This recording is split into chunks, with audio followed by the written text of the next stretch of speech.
और द्यूत के नियम के अनुसार जब तक एक खिलाड़ी पूरी तरह से विजयी या पराजित नहीं हो जाता, वो खिलाड़ी खेल छोड़कर नहीं उठ सकता।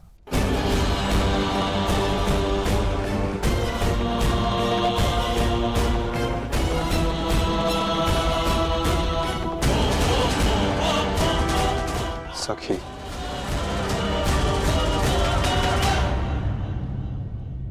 पासे फेंको।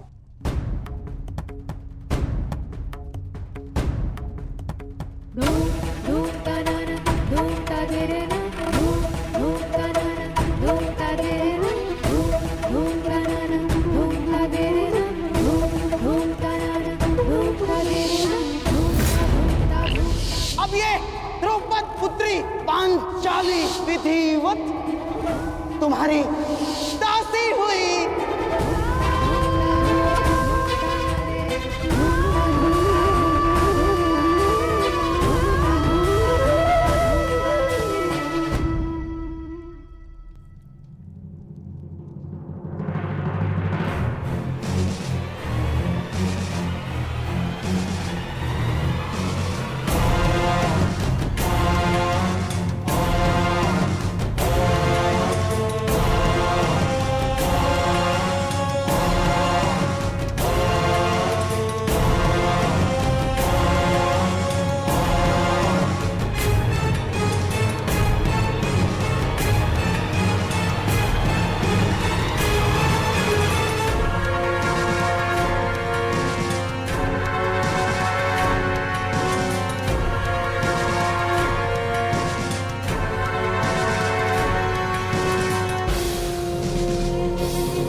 माधव, स्मरण रहे, चौसर है ये।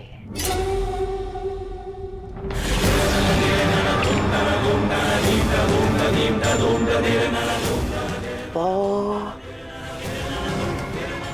12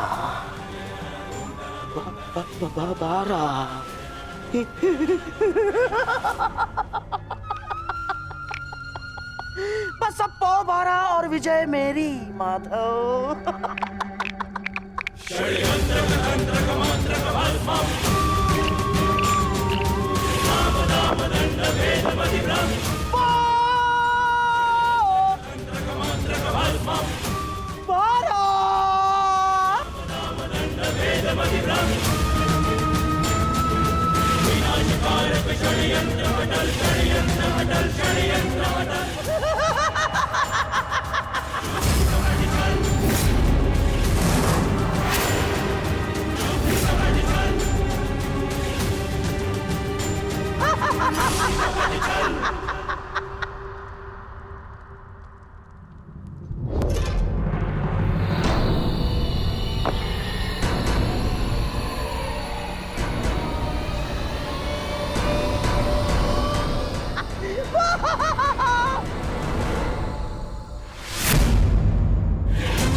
ऐसा नहीं हो सकता।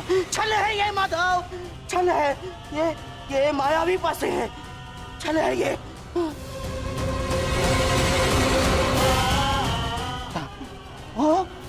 माता भूल गए मामा श्री, 14 वर्ष पूर्व ऐसे ही मायावी पासों से खेल खेला गया था, जिसके कारण ये महायुद्ध हुआ।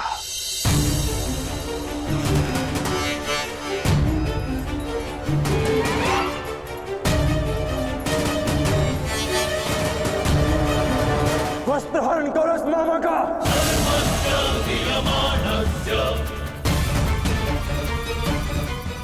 माधव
धर्मराज, ये क्या है सब? मामा श्री, अगली चाल। अभी तो खेल प्रारंभ हुआ है गांधार राज। विराजिए।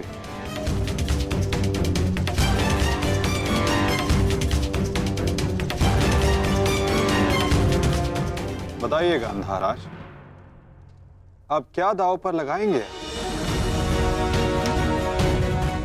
इनके मुख में 4 सोने के दांत हैं माधव, उन्हें लगाते हैं दांव पर। नहीं नहीं नहीं,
चौसर की विजय के पश्चात बहुत हंसी आ रही थी ना मामा श्री, अब दिखाइए अपने तन पंक्तियां, दिखाओ।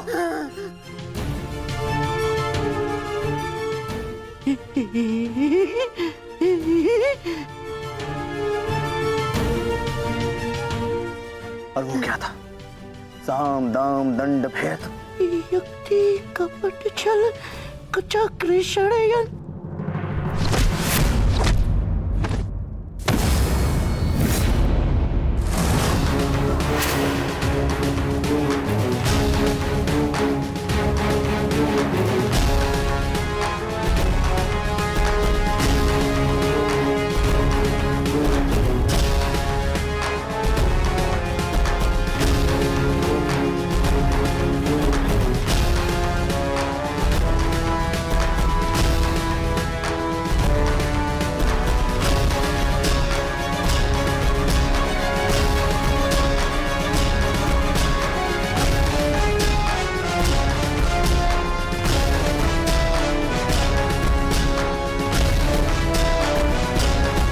आनंद नहीं आया मामा श्री। आपके कलुषित रक्त से सना स्वर्ण भी हमें नहीं चाहिए। कुछ और दाव पे लगाते हैं। आपका दाहिना हाथ कैसा रहेगा मामा श्री?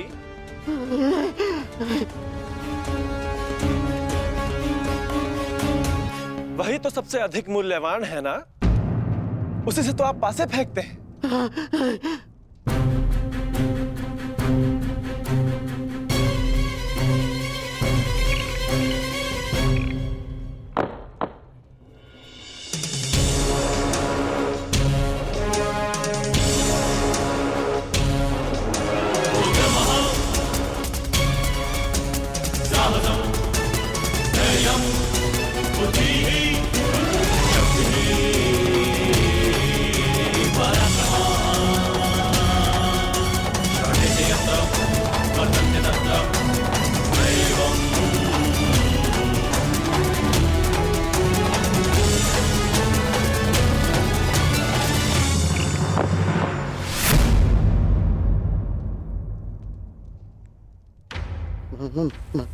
माधव, मुझसे भूल हो गई। मैं ये चाल पुनः चलना चाहता हूँ। जैसी आपकी इच्छा गांधार राज, अवश्य पुनः अपनी चाल चलिए।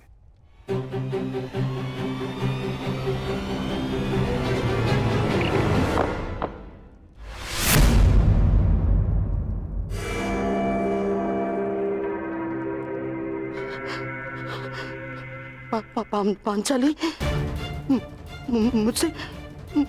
मुझसे भूल हो गई।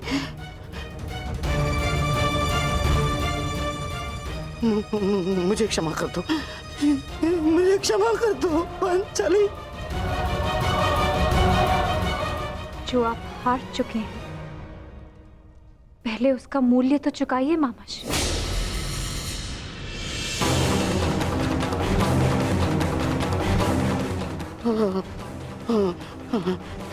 नहीं,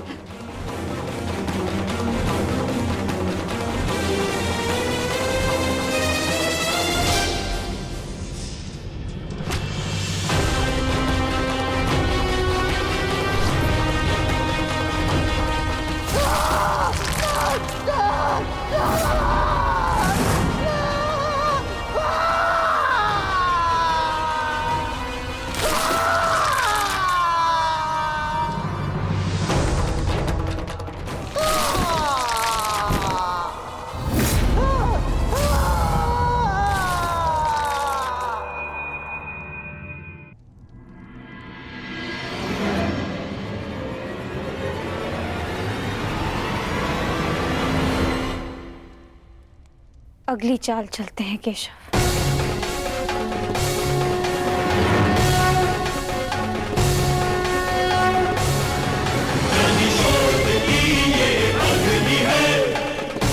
किंतु इस बार गांधार राज के पास कुछ लगाने के लिए शेष नहीं है सखी। उनका बायां हाथ माधव, वही हाथ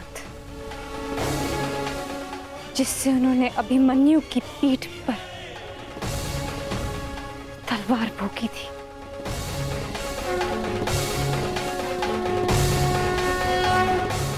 एक और चाल मामा श्री।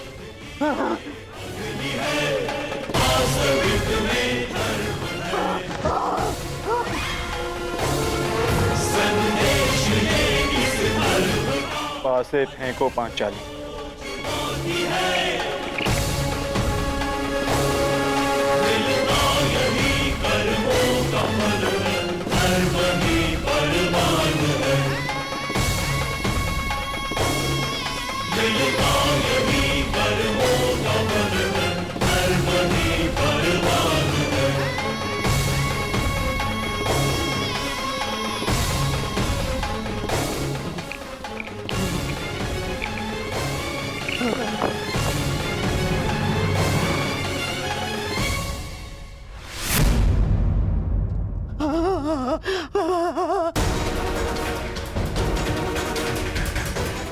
मुझे खेद है गांधार राज,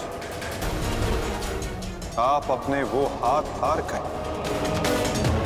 जिनसे आपने महाभारत का युद्ध रचा था।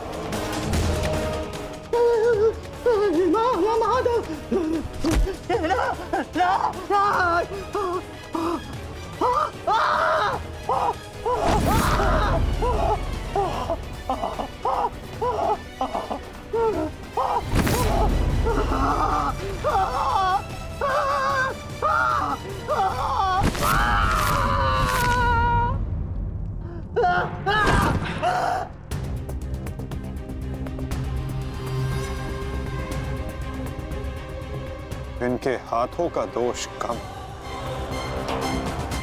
इनके उस मन, उस मस्तिष्क का दोष अधिक था। उस द्यूत में, उस लाक्षागृह की अग्नि में इनके मन का नाश करो पार्थ।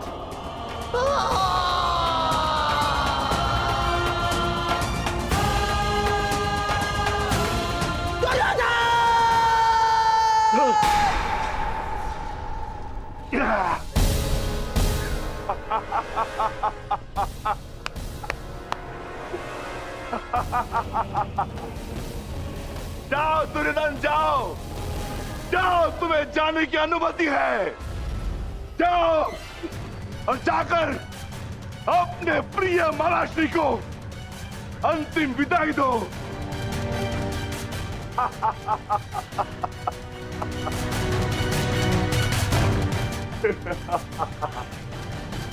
नहीं, नहीं, नहीं।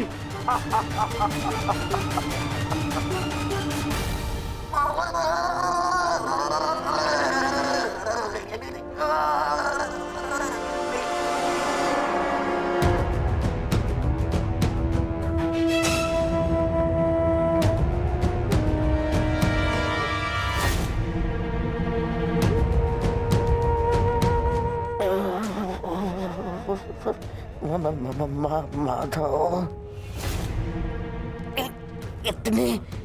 इतनी पीड़ा क्यों? मुझे इस पीड़ा से मुक्त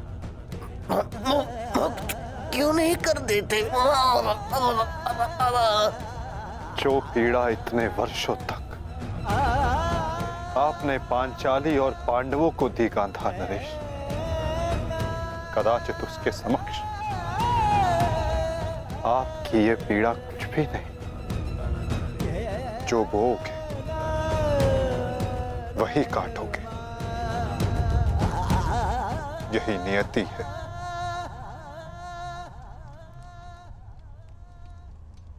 आज आपसे तनिक पीड़ा सहन नहीं हो रही गांधार राज,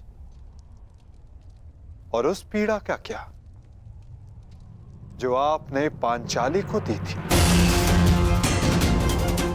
स्मरण करने का प्रयास कीजिए गांधार नरेश, अनुभव करने का प्रयास कीजिए उस पीड़ा का।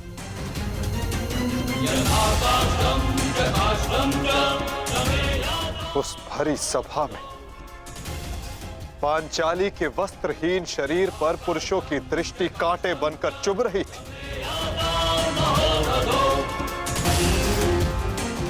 स्मरण है गांधार राज कि किस प्रकार उस सभा में पांचाली गिड़गिड़ाई थी, किंतु तब भी आप सब में से किसी ने एक ना सुनी।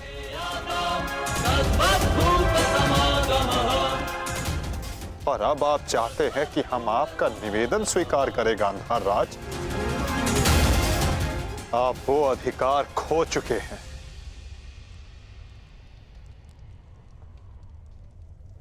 आपकी ये दुर्दशा आपके दुष्कर्मों का परिणाम है।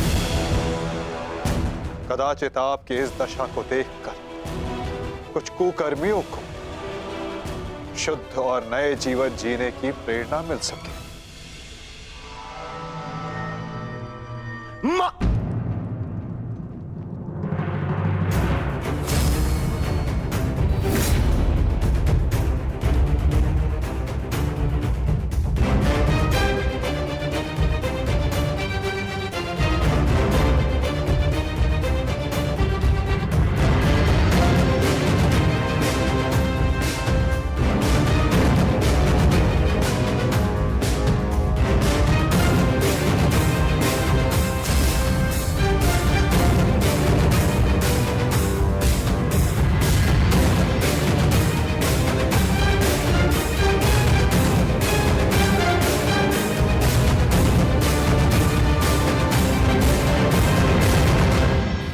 हम तुम्हारी प्रतीक्षा करेंगे अनुज।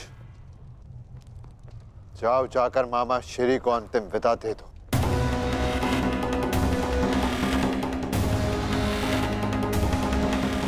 नहीं नहीं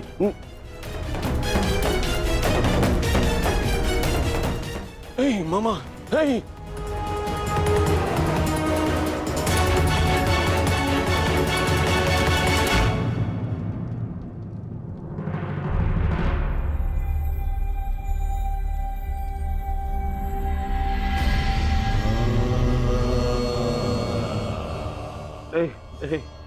नहीं नहीं नहीं नहीं।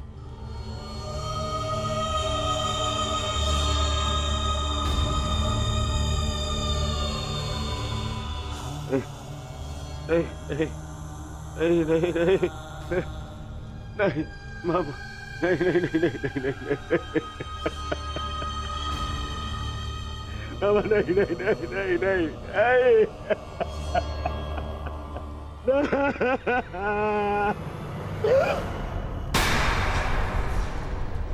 मामा, मामा, मामा, मामा, ये क्या हो गया? मैंने अपने प्राण नहीं त्यागे हैं अभी तक। कहाँ थे तुम? मैं यही था मामा, मैं यही था।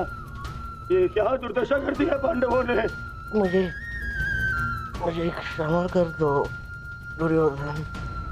मेरा साथ केवल यही तक का था। परंतु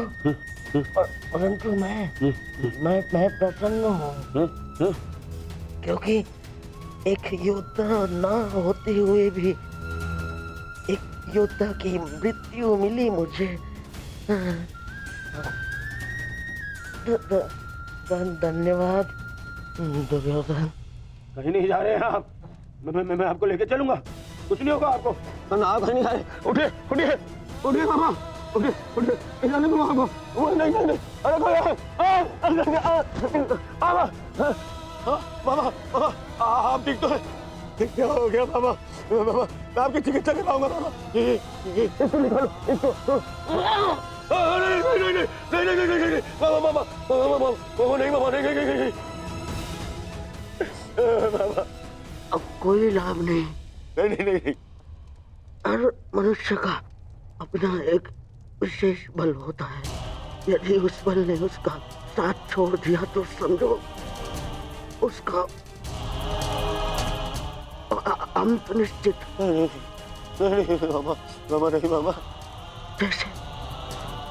जैसे अंगराज का बल तो उसका कवच और कुंडल, जैसे मेरा बल था मेरे पास है।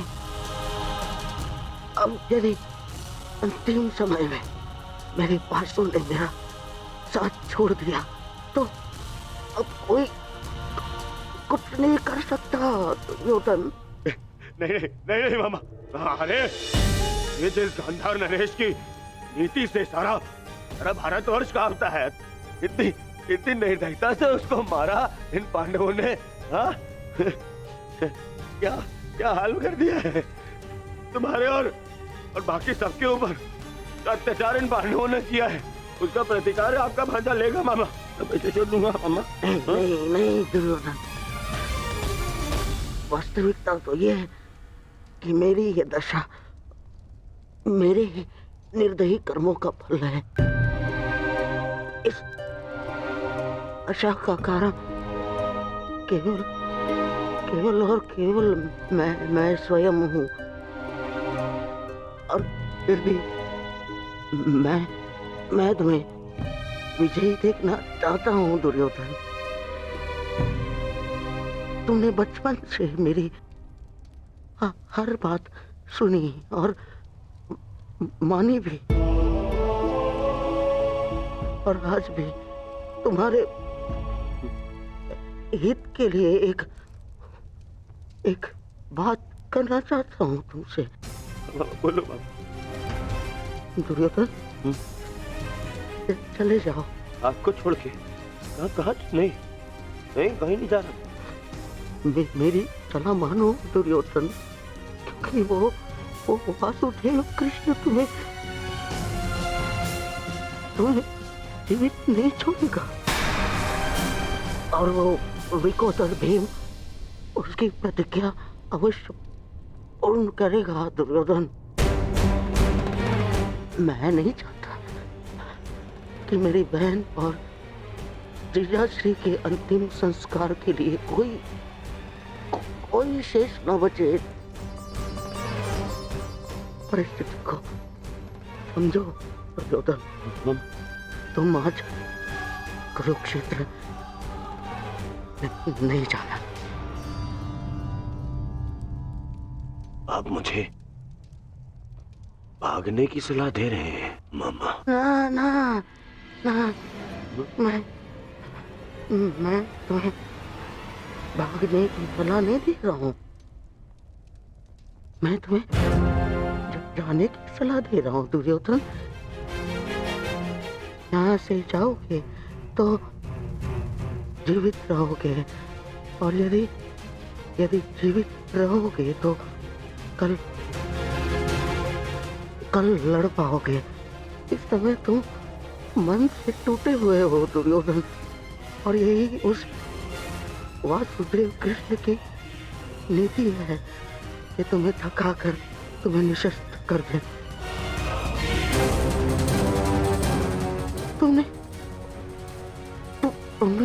तुमने सोचा नहीं कि कैसे पांडव एक एक करके अलग तुमसे युद्ध कर रहे थे ताकि तुम थक जाओ। ये उस वासुदेव कृष्ण की नीति है तुम्हें परास्त करने की। वो अवश्य कोई चाल चल रहा होगा। यहाँ पास में एक सरोवर है दुर्योधन। उसके तल में एक कुआं है जहाँ सरलता से छिपा जा सकता है। वहाँ जाओ, विश्राम करो और अपनी शक्ति पुनः अर्जित करो। मेरी बात मानो। तुम्हें मेरी सौगंध। सरोवर में जाओ, अपने मामा की अंतिम इच्छा का पालन करोगे ना? अपने मामा की अंतिम आज्ञा का पालन? हाँ मामा, मैं आपकी अंतिम इच्छा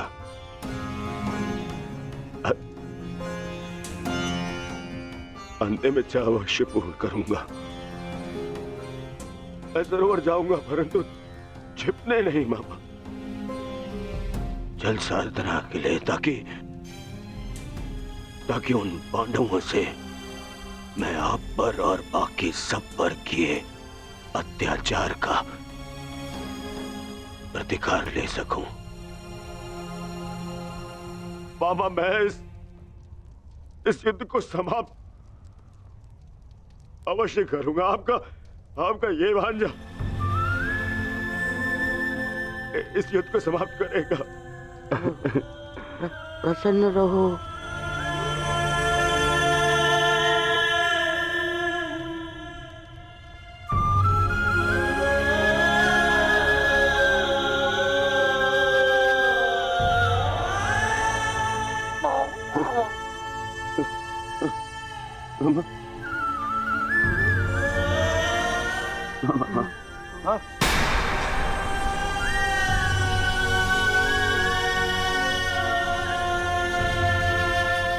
मेरे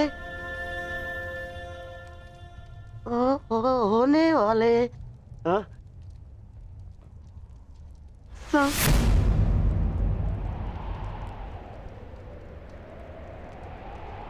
सम्राट,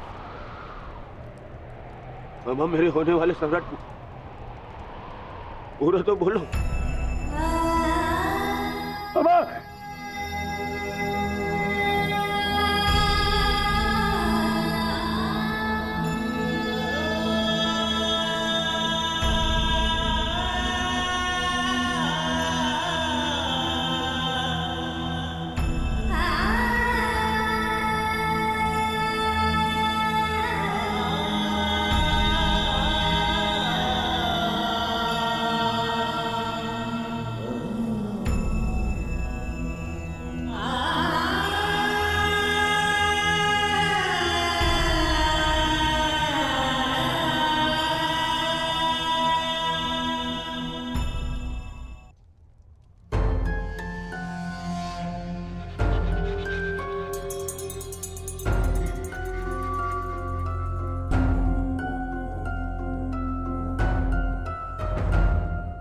हमें बहुत विलंब हो रहा है युधिष्ठिर।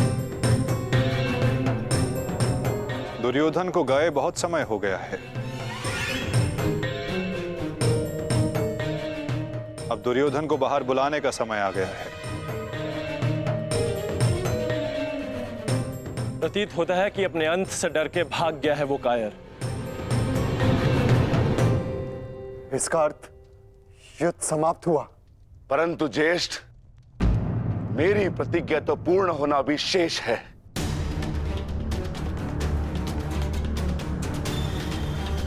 यदि दुर्योधन युद्ध नहीं चाहता तो फिर क्यों युद्ध किया जाए? माता गांधारी का एक पुत्र जीवित रहा तो इसमें समस्या कैसी? समस्या है ज्येष्ठ। माधव ने भी कहा ना कि कांटों के वृक्ष का यदि संपूर्ण नाश ना किया जाए तो फिर से पनप जाता है। उसी भांति यदि अधर्म का संपूर्ण नाश ना किया जाए तो धर्म स्थापना पर संकट होगा।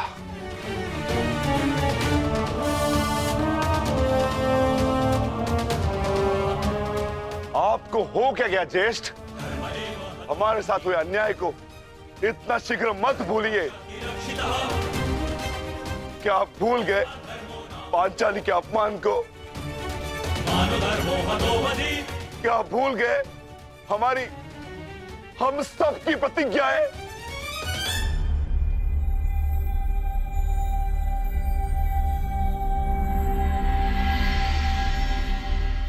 सब स्मरण है मुझे अनुज, सब स्मरण है।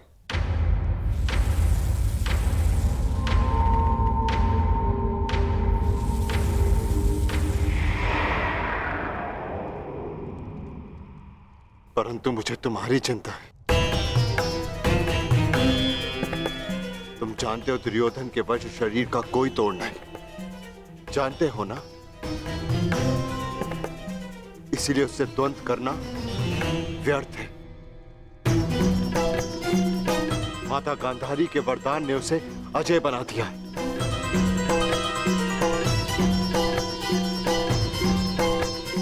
यदि तुम्हें कुछ हो गया तो मैं स्वयं को कभी क्षमा नहीं कर पाऊंगा अनुज। जानता हूं ज्येष्ठ, मैं सब कुछ जानता हूं, परंतु मुझे उसकी चिंता नहीं। धर्म स्थापना पर निकले हैं तो बलिदान देना होगा।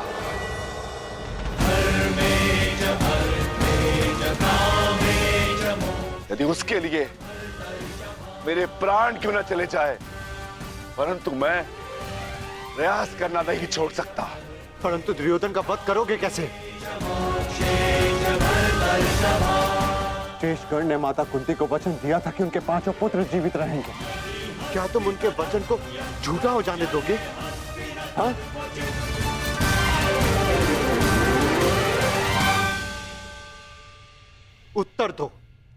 उत्तर दो भीम, कैसे परास्त करोगे दुर्योधन को? जोड़ पर से प्रत्येक वस्तु दुर्बल होती है धर्मराज। दुर्योधन की जंघा और उसकी कमर का जोड़ अभी भी मानविक है।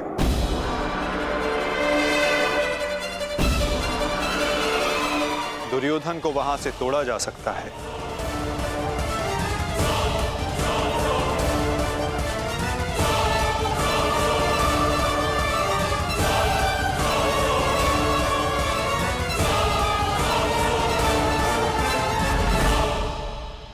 परंतु यह अधर्म होगा माधव। इस समय धर्म की मांग कदाचित यही अधर्म है धर्मराज। दुर्योधन का अंत धर्म की मांग है।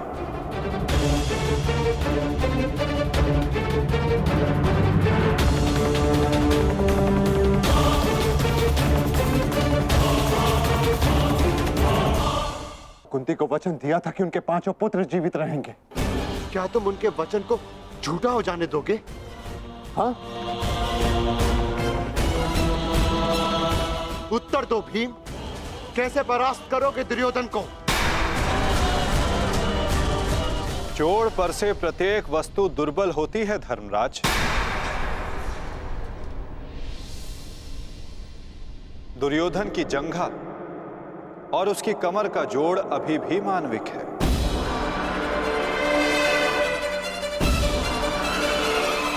दुर्योधन को वहां से तोड़ा जा सकता है।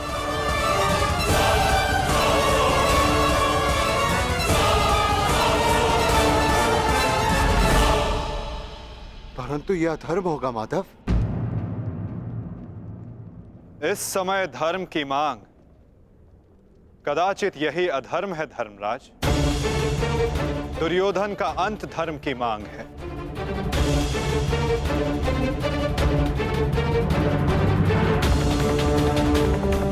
परंतु माधव, युद्ध के लिए दुर्योधन का प्रस्तुत होना भी आवश्यक है।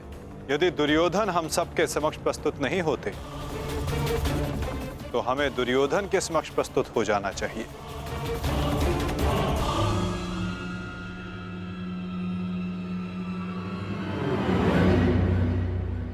शिविर के भीतर जाने का समय आ गया है।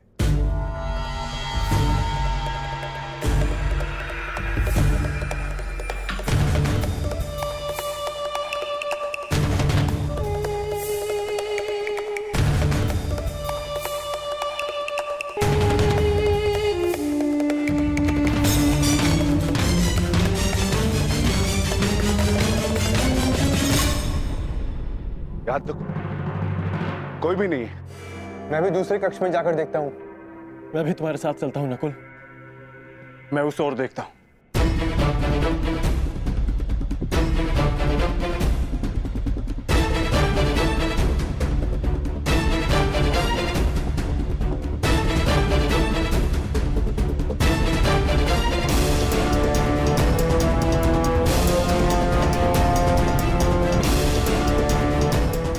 माधव, दुर्योधन कहीं नहीं मिला। अब हम क्या करें? रक्त और पाप अपने चिन्ह छोड़ ही जाते हैं पार्थ। और यदि रक्त एक पापी का हो तो वो कभी नहीं छिपते।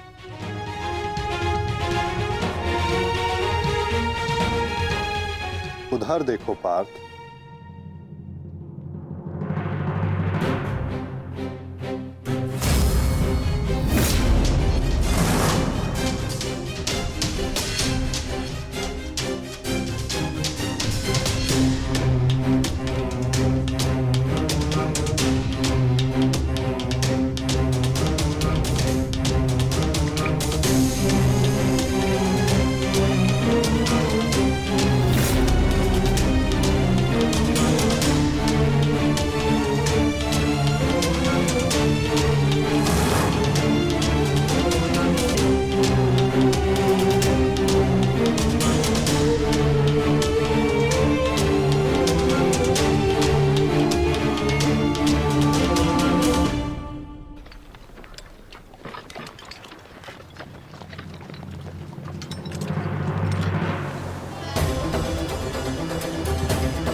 तो दुर्योधन इस सरोवर में छिपा है।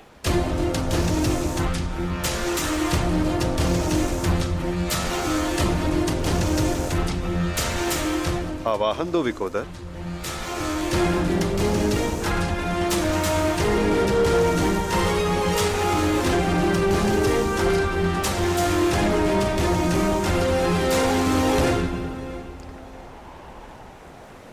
दुर्योधन, मैं जानता हूं तुम यहीं छिपे हो। बाहर निकलो कायर और युद्ध करो मुझसे। सुन रहे हो कायर? सामने आओ। क्या इस प्रकार मेरा सामना करोगे? बाहर निकलो और बंद करो मुझसे।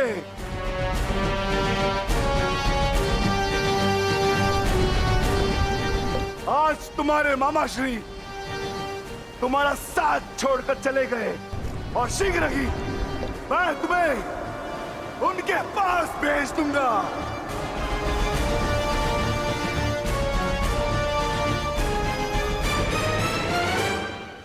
अरे वज्र का शरीर लेकर भी भयभीत हो दुर्योधन। भारती कर्ण को अपना मित्र कहते हो ना, किंतु आज यदि कर्ण तुम्हें इस दिशा में देख लेते तो उन्हें भान हो जाता कि उनका मित्र एक शूरवीर योद्धा नहीं, बस एक कायर है। और उन्हें लज्जा है कि उस क्षण पर जिस क्षण उन्होंने तुम्हारा साथ देने का निर्णय किया।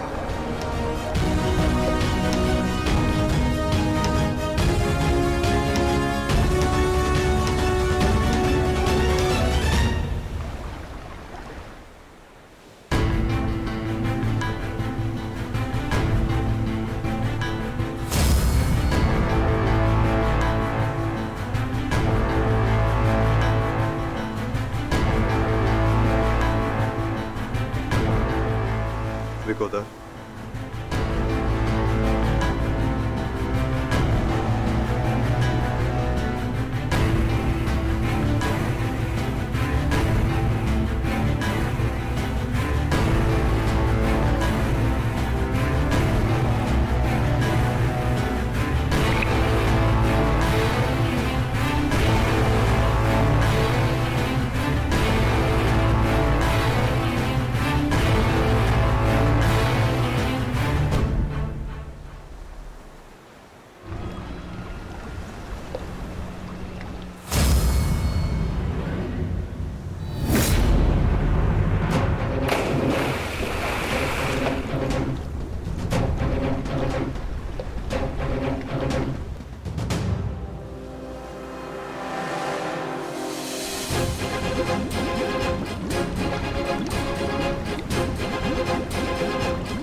तुम तो अपने मामा से भी बड़े कायर निकले दुर्योधन।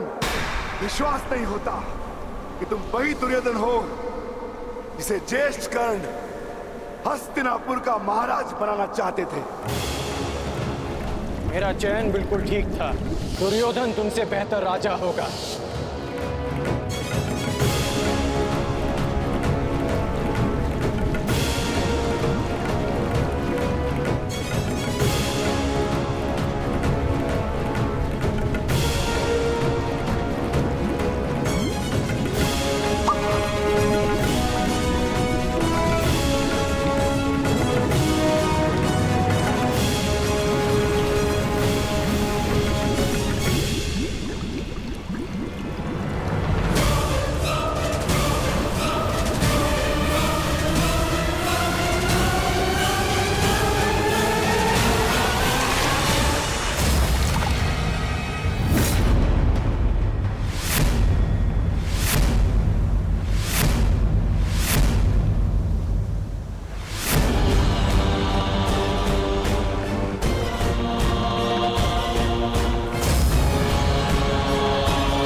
दुर्योधन आओ, स्वागत है तुम्हारा। एक क्षण के लिए ऐसा लगा कि तुम इसी भांति सदैव छिपे रहोगे। मुझे तुमसे छिपने की आवश्यकता नहीं है भीम, क्योंकि मेरा शरीर वज्र का है। स्मरण है ना, कुछ समय पूर्व क्या दुर्दशा की थी मैंने तुम्हारी? स्मरण है?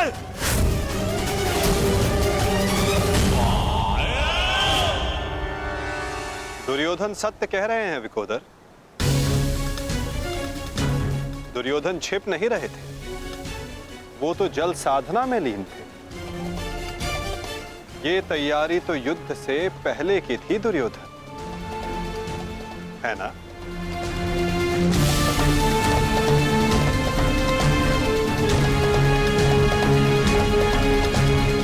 अद्भुत। एक बार फिर तुमने मुझे चौंका दिया। हाँ, मैं जल साधना कर रहा था, जो मेरे गुरु बलराम ने मुझे सिखाया है।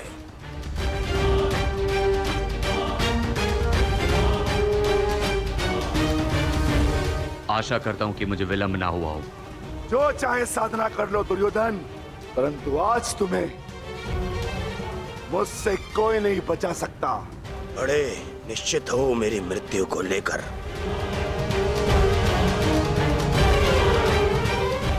आज क्या कोई नया छल लाए हो मेरे लिए? हाँ? कोई छल नहीं होगा, युद्ध करो। उन्हें सोचा नहीं कि कैसे पांडव एक एक करके तुमसे युद्ध कर रहे थे। यही उस वासुदेव कृष्ण की नीति है कि तुम्हें थकाकर तुम्हें निशस्त्र कर दे। ठीक है, युद्ध होगा, परंतु एक बार में एक ही से होगा, और उससे होगा जिससे मैं चाहूंगा।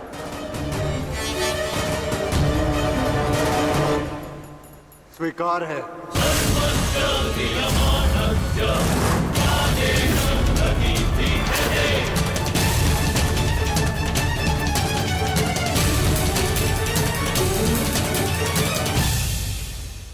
किंतु दुर्योधन, प्रश्न ये उठता है कि तुम युद्ध किससे करोगे?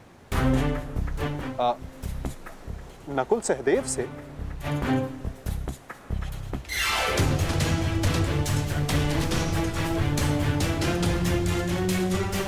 हाँ, उचित है। नकुल तुमसे दुर्बल है, तो उसको परास्त करना तुम्हारे लिए सरल होगा।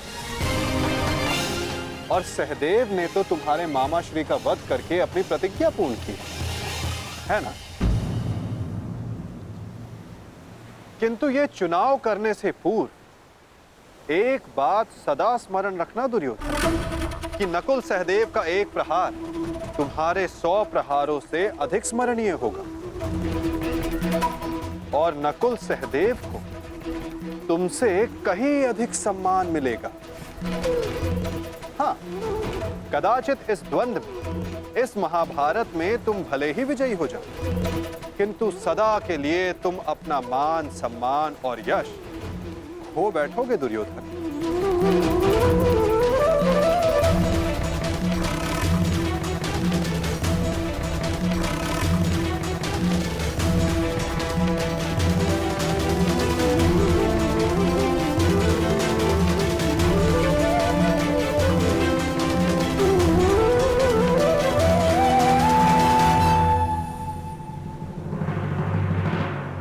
या तुम अर्जुन का चुनाव करोगे, जिसने तुम्हारे मित्र का वध किया। किंतु फिर प्रश्न ये उठता है कि तुम धनुर्युद्ध चुनते हो या गदा युद्ध। यदि तुमने धनुर्युद्ध चुना तो तुम अर्जुन के समक्ष क्षण भर के लिए नहीं टिक पाओगे।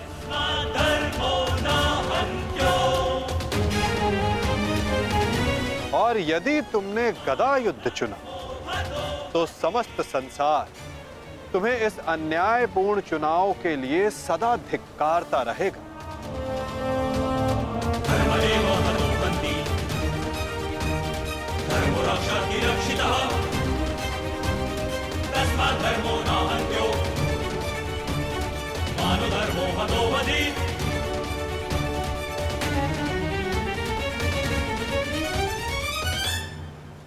हाँ, युधिष्ठिर को द्वंद्व के लिए ललकारना ये अवश्य बुद्धिमानी हो, क्योंकि यदि राजा को मारोगे तो सेना तो स्वयं परास्त हो जाएगी। किंतु ये बात स्मरण रखना दुर्योधन, यदि तुमने ऐसा किया तो समस्त संसार तुम्हें उस कायर की भांति स्मरण करेगा जिसने स्वयं से निर्बल को परास्त करने का विकल्प चुना।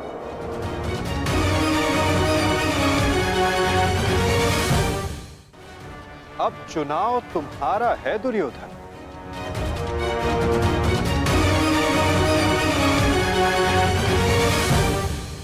नहीं चलिए, ये फिर तुम्हारा कोई छल है। मेरा चुनाव केवल वो होगा जिसकी मृत्यु मेरे 99 भाइयों के लिए श्रद्धांजलि होगी। परिणाम चाहे जो भी हो,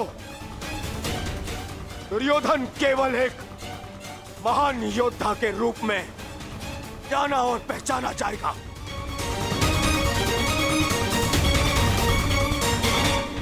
मैं दुर्योधन द्वंद्व के लिए भीम को चुनता हूं।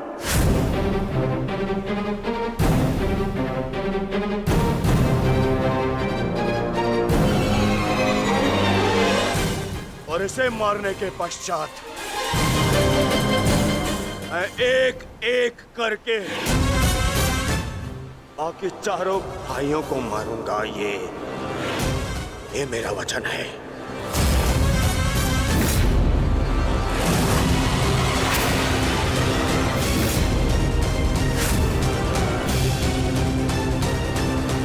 तो प्रतीक्षा किस बात की है दुर्योधन? अब समय ही बताएगा कि तुम मुझे मारकर अपने 99 भाइयों को श्रद्धांजलि दोगे या मैं तुम्हें उनके पास पहुंचा दूंगा।